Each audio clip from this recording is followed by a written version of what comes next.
Hi everybody, my name is Steven, and I'm also known as the Glamp Man. I've been on the Airbnb platform since 2012. I've hosted over 1,000 couples. I have the coveted superhost and guest favorite badge on all of my listings, and I'm standing here in a barn that I built more than 7 years ago with nothing but reclaimed lumber, recycled materials, and some spare things that were lying around my property. My property is in upstate New York in the Catskill Mountains, and now, in 2024, I have 5 unique structures that combined bring in over $8,000 a month. That's in the summers, of course.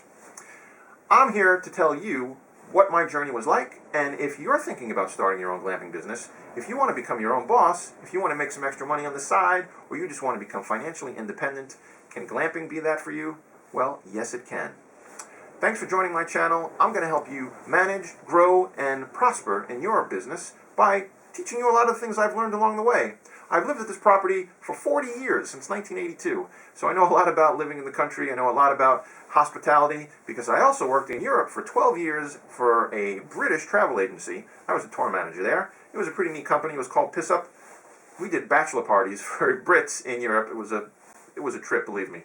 So taking that experience, coming back to the States, starting my glamping business, I'm going to show you how you can build your structure on a shoestring budget, including tiny houses, barns, A-frames, and houses on wheels. I've done that all.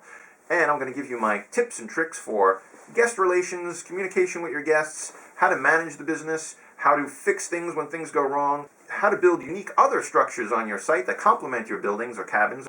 Watch the channel and you're going to see how I did it, and all on a shoestring budget or on a very limited budget. And I had virtually no help. Most of the structures I built myself from scratch. It took a lot of time, and you'll learn from my mistakes, so you can do it a lot quicker if that's something you're interested in.